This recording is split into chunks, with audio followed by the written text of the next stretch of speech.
सिद्धे। सम्माननीय मंच एवं संगोष्ठी को सुन रहे समस्त श्रोताओं को मेरा सादर जय जिनेंद्र। गोष्ठी में मेरा विषय है जीवादि प्रयोजन भूत तत्व सर्धें तिन माही विपर्ययत्व।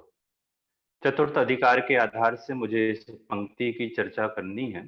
चूंकि पंक्ति छेड़ाला की है और विषय मुझे मोक्ष मार्ग प्रकाशक जी के आधार से लेना है। इस पंक्ति को दो भागों में विभक्त करो और मोक्षमार्ग प्रकाशक जी का जो प्रारंभ का चौथे अधिकार का विषय है वह यहीं से प्रारंभ हुआ।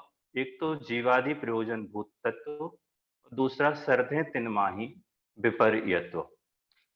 विषय को प्रारंभ करूं, उसकी चर्चा करूं उसके पहले एक तो बातों पर और विशेष विचार कर लें कि जो प्रयोजन भूत और अप्रयोजन भूत इसकी जो चर्चा चलती है, मैं कहता हूं मतलब आगम के आधार से अथवा अभी तक के अध्ययन से ये बात कहने में कहीं भी कोई संकोच नहीं है कि ये टोडरमल जी साहब का मौलिक चिंतन है कि उन्होंने प्रयोजनभूत और अप्रयोजनभूत इस तरह का जो विभाजन किया, इस तरह का व्यवस्थित विभाजन इसके पहले आगम में नहीं था। समय सार जी में भूतार्थ और अभूतार्थ अथवा भूतार्थ से जाने गए नव तत्व उसकी चर्चा आई, लेकिन वहां भी भूतार्थ अभूतार्थ कह के आचार्य देव का मुख्य प्रयोजन नए की दृष्टिकोण से विवक्षा करना था, अन्य दृष्टिकोण वहां पर नहीं था।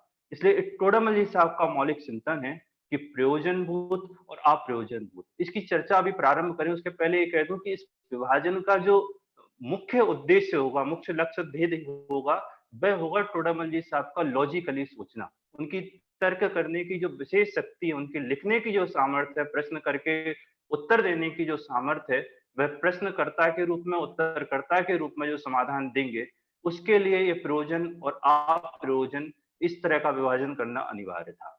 इसी तरह दो तरह की और मिथ्यात्व के विभाजन, गृहीत मिथ्यात्व और अगृहीत मिथ्यात्व, इसी मोक्ष मार्ग प्रकाशक में सात तत्व की विपरीत श्रद्धा एक चौथे अधिकार में टोडरमल जी साहब ने की।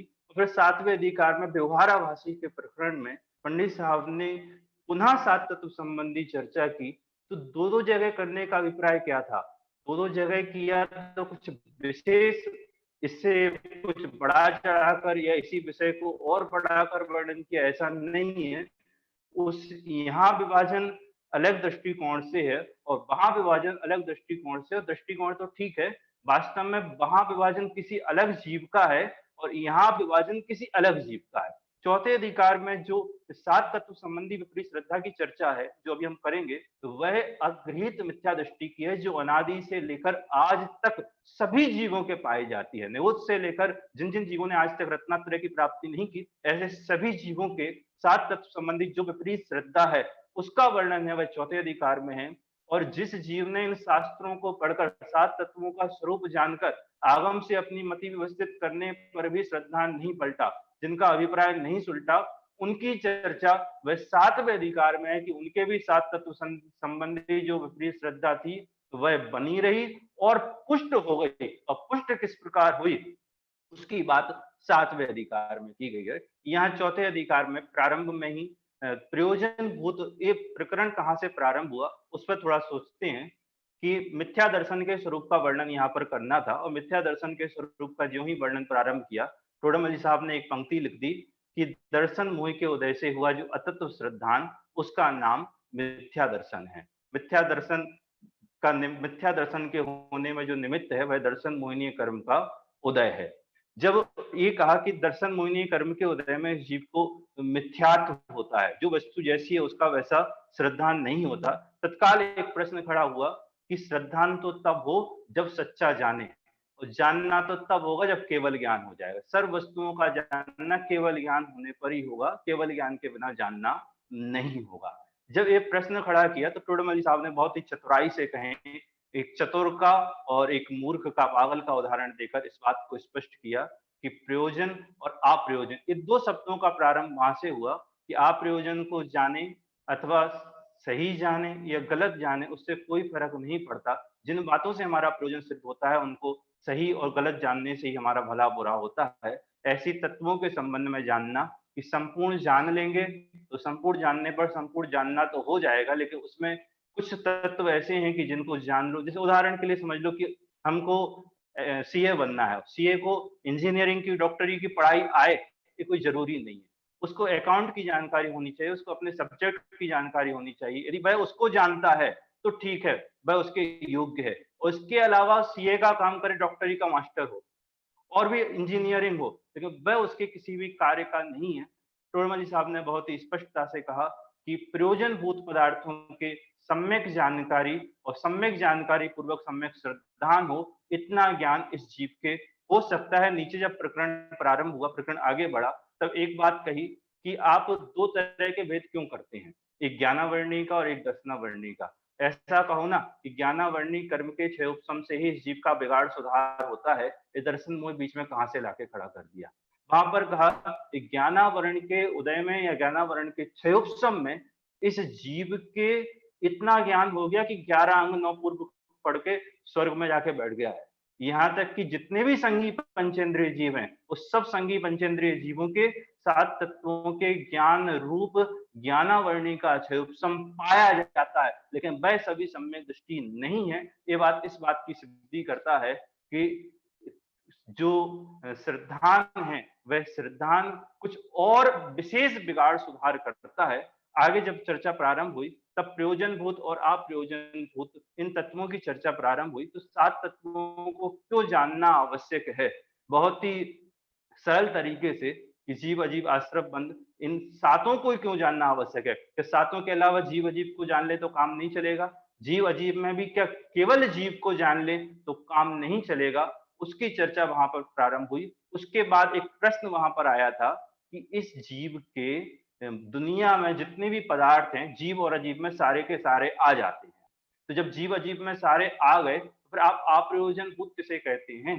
तो वहां पर उस प्रश्न का उत्तर टोडरमल जी साहब ने बहुत ही सरल तरीके से दिया। ये अभी तक की संक्षिप्त विषय वस्तु हुई। अब जो प्रकरण प्रारंभ हुआ, उस प्रकरण में इस जीव के 7 तत्वों की विपरीत श्रद्धा है। और 7 तत्वों की विपरीत श्रद्धा किस प्रकार है? मैं कहता हूं इतना सरल और रोचक वर्णन जो टोडामल्ली साहब ने किया है, वह शायद ही कहीं आपको मिले। बाद में छैठालाकार ने लिखा है, लेकिन टोडामल्ली साहब के पहले इतना सरल और स्पष्ट वर्णन कहीं नहीं मिलता। वहां टोडामल्ली साहब एक बात कहते हैं कि हम यहाँ ज्ञान की मुख्यता से वर्णन करेंगे। मुझे इस बात पर विशेष चर्चा करनी है कि टोडामल्ली साहब ज्ञान की मुख्यता से चर्चा करने की बात कह रहे हैं, श्रद्धान की। वह श्रद्धान की मुख्यता से क्या चर्चा नहीं कर सकते थे?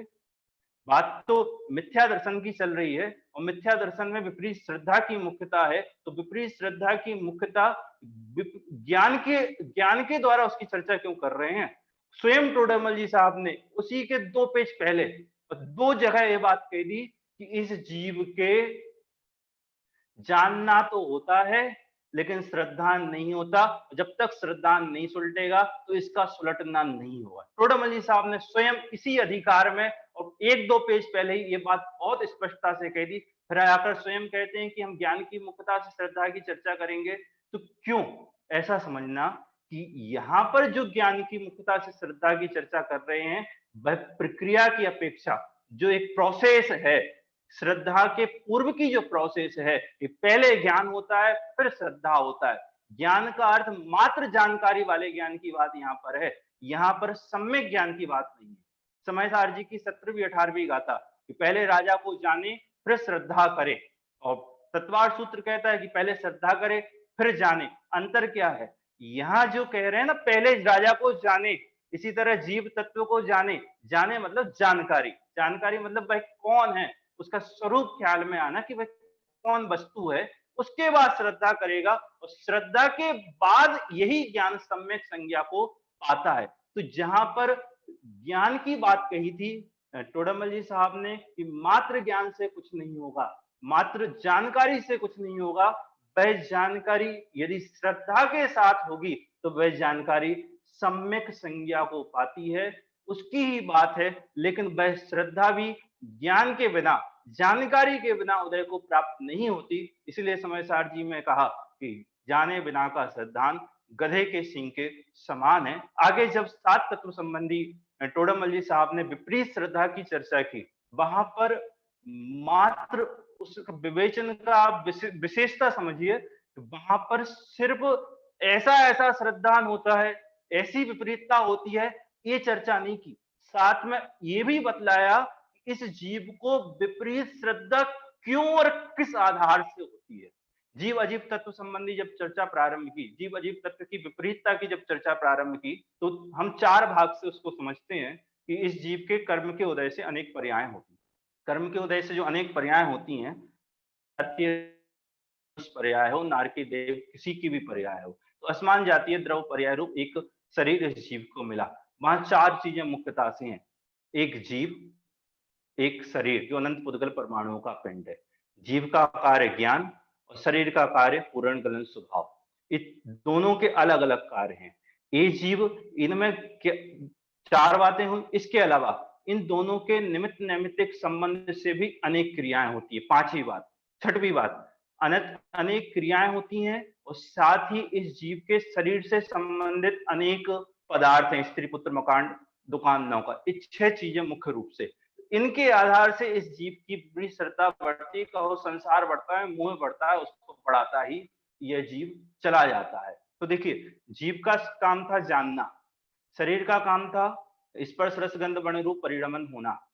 और जीव जीव और शरीर के आधार से जब एक क्षेत्र अवगाह्य रूप रह रहे हैं, तो जीव को इच्छा हुई, तो जीव की इच्छा का निमित्त पाकर शरीर में कोई परिणमन हुआ, अथवा शरीर में कोई परिणमन हुआ, उस शरीर के परिणमन का निमित्त पाकर जीव में भी स्वयं कोई परिणमन हुआ। ऐसा सबका जुदा जुदा भिन्न भिन्न परिणमन चल रहा है।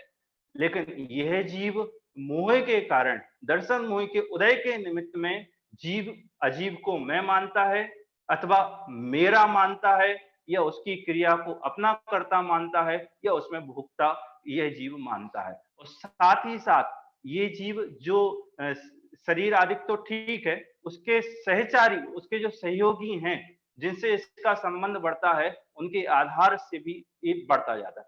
मुख्य बात, एक बात और विशेष रूप से यहाँ पर कहनी है, टोडरमल जी साहब ने भी और अनेक आचार्य भगवंतों ने भी इस जीव के जीव अजीव तत्व संबंधी विपरीत श्रद्धा सर्व जगह शरीर से प्रारंभ की है। स्त्री पुत्र मकान दूसरे नंबर पे लिए, कर्म की बात तीसरे चौथे नंबर पे की, लेकिन सबसे पहले किसकी बात उठाई है कि वह बात उठाई है शरीर।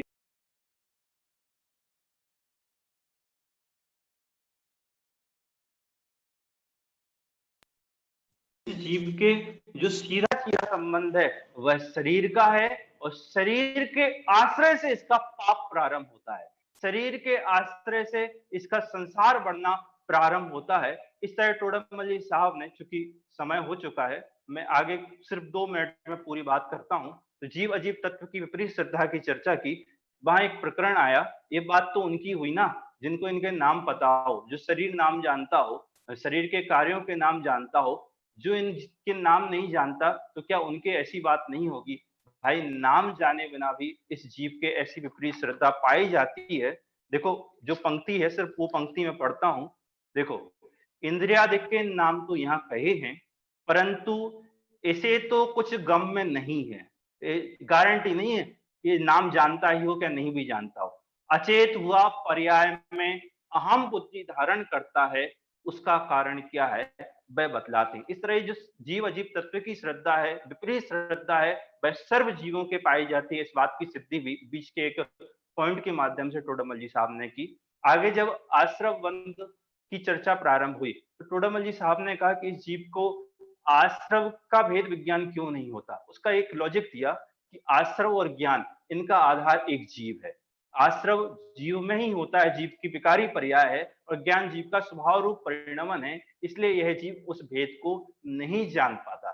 जब बंध की चर्चा प्रारंभ की, तो इस जीव को ये बात वहां पर कह दी कि अपने किए भाषित होते हैं, इसलिए उनका त्याग करना नहीं जानता। जब संबर की बात कही, निर्जरा की बात कही, तो संबर और निर्जरा में टोडरमल जी साहब ने ये बात कह दी कि जब आश्रव का स्वरूप नहीं जानता, बंध का स्वरूप नहीं जानता, तो संबर निर्जरा के स्वरूप जानने की इस जीव से कोई विशेष अपेक्षा नहीं करो। वहां पर उसके जो छेठाला कार्य बात है, मैं सिर्फ विशेष जो बात टोडरमल जी साहब का विशेष चिंतन है उसकी बात आपसे कर रहा हूँ।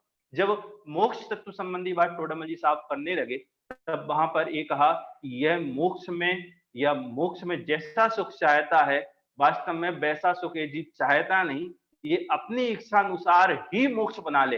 यदि इसकी चले तो अपनी इच्छानुसार ये मोक्ष बना ले। वो पंक्ति क्या है जो इस बात की पोषक है, वह देखिए, सर्वथा दुख दूर होने का कारण इष्ट सामग्रियों को जुटाकर सर्वथा सुखी होना है, परंतु ऐसा कदापि नहीं हो सकता। ये जीव चाहे तो सारी इष्ट सामग्रियों को जुटाकर अपने अनुकूल मोक्ष की भी चाह बना ले। इस जीव के न मोक्ष तत्व संबंधी श्रद्धान होता है, आगे जाके पुण्य पाप की चर्चा वहां पर टोडरमल जी साहब ने की। ये पुण्य एक को अच्छा मानता है, एक को बुरा मानता है, दोनों ही जब आकुलता रूप हैं, जो आकुलता के रूप हैं, उसमें एक अच्छा बुरा, अच्छे की कल्पना और एक में बुरे की कल्पना करना, ये विपरीतता है।